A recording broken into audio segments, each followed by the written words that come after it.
when do you think would be a moment, like a singularity moment for the metaverse, where there's a lot of ways to ask this question, but you know, people will have many or most of their meaningful experiences in the metaverse versus the real world. And actually, it's interesting to think about the fact that a lot of people are having the most important moments of their life happen in the digital sphere, especially now during COVID. You know, like even falling in love or meeting friends or getting excited about stuff that is happening on the 2D digital plane. When do you think the metaverse will provide those experiences for a large number, like a Yeah, I think it's a majority of the really population? good question. There was someone, I read this piece that framed this as a lot of people think that the metaverse is about a place, but one definition of this is it's about a time when basically immersive digital worlds become the primary way that we live our lives and spend our time. I think that that's a reasonable construct, and from that perspective, I think you also just want to look at this as a continuation because it's not like, okay, we are building digital worlds, but we don't have that today. I think you and I probably already live a very large part of our life in digital worlds. They're just not 3D immersive virtual reality, but I do a lot of meetings over video, or I spend a lot of time writing things over email or WhatsApp or whatever.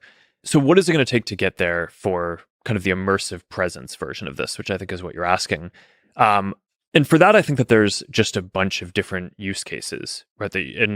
And I think when you're building technology, I think you're a lot of it is just you're managing this duality where on the one hand you want to build these elegant things that can scale and have billions of people use them and get value from them, and then on the other hand you're fighting this kind of ground game where it's just there are just a lot of different use cases and people do different things and like you want to be able to unlock them. So the first ones that we basically went after were gaming, with Quest, and social experiences. And this is, it goes back to when we started working on virtual reality. My theory at the time was basically people thought about it as gaming, but if you look at all computing platforms up to that point, gaming is a huge part. It was a huge part of PCs. It was a huge part of mobile, but it was also very decentralized, right? There wasn't, for the most part, one or two gaming companies. There were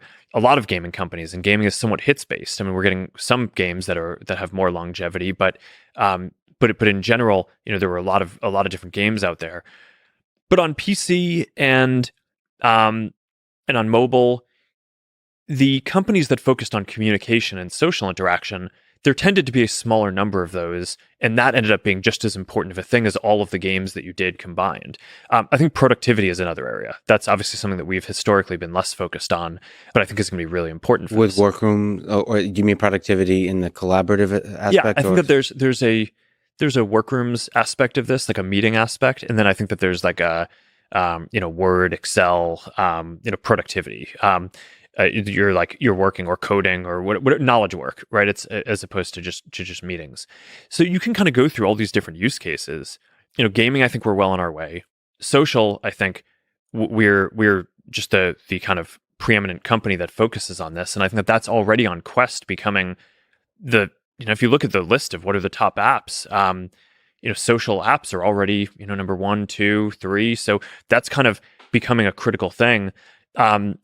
But I don't know. I would imagine for someone like you, it'll be, until we get, a lot of the work things dialed in, right? When this is just like much more adopted and clearly better than Zoom for VC, when, if you're doing your coding or your writing or whatever it is, in VR, which it's not that far off to imagine that, because pretty soon you're just gonna be able to have a screen that's bigger than, it'll be your ideal setup and you can bring it with you and put it on anywhere and have your kind of ideal workstation. So I think that there are a few things to work out on that, but I don't think that that's more than 5 years off.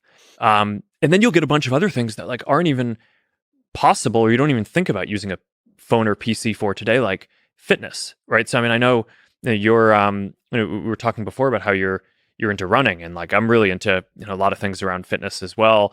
Different things in different places. I got really into hydrofoiling recently, and Nice. and I saw a video. yeah, and surfing, and and I used to fence competitively. I like run. So And you were saying that you were thinking about trying different martial arts, and I tried to trick you and convince you into doing Brazilian Jiu-Jitsu. Or you actually mentioned that that was one you're curious about, and I was that a definitely, trick? yeah, I don't know.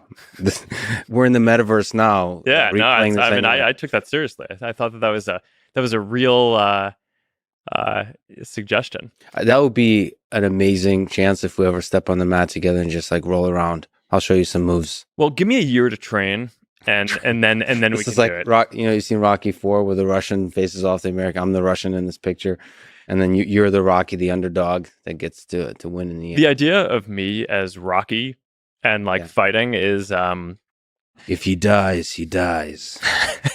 Sorry, just had this. I mean, Anyway, yeah. but I mean, a lot of aspects of fitness. You know, I don't know if you've tried Supernatural on Quest or So first of all, can I just comment on the yeah, fact every time I played around with Quest 2, I get giddy every time I step into virtual reality. So you mentioned productivity, those kinds of things. That's definitely something I'm excited about. But really, I just love the possibilities of stepping into that world. It's maybe it's the introvert in me, but it just feels like the most convenient way to travel into worlds that are similar to the real world or totally different. It's like Alice in Wonderland. Just try out crazy stuff. The possibilities are endless. And I personally am just get excited for stepping in those virtual worlds. I'm a huge fan. In terms of the productivity as a programmer, I spend most of my day programming. That's really interesting also. But then you have to develop the right IDEs. You have to develop yeah, there has to be a threshold where a large amount of the programming community moves there. But the yeah. collaborative aspects that are possible in terms of meetings, in terms of the when two coders are working together, I mean that the possibilities there are super super exciting. I think that in building this, we sort of need to balance. There are going to be some new things that you just couldn't do before. And those are going to be the amazing experiences. So teleporting to any place, right? Whether it's a real place or something that people made. And I mean, some of the experiences around how we can build stuff in new ways where, you know, a lot of the stuff that, you know, when I'm coding stuff, it's like, all right, you code it and then you build it and then you see it afterwards. But increasingly, it's going to be possible to, you know, you're in a world and you're building the world as you are in it and kind of manipulating it.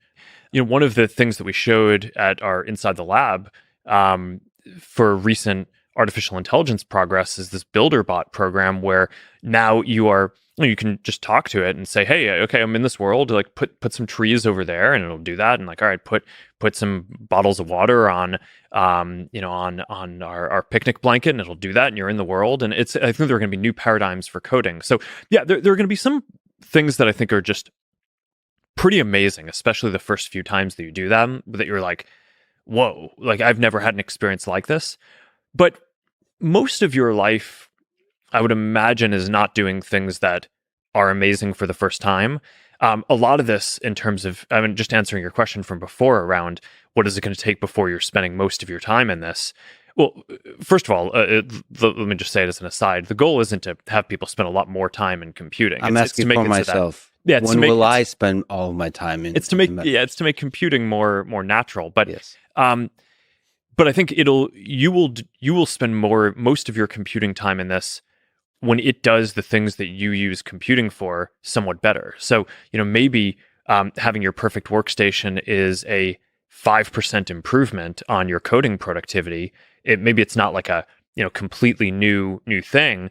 But I mean, look, if I could increase the productivity of every engineer at Meta by 5%, you know, we'd buy those devices for everyone. And I imagine, you know, a lot of other companies would too. And that's how you start getting to the scale that that I think, you know, makes this rival some of the bigger computing platforms that exist today.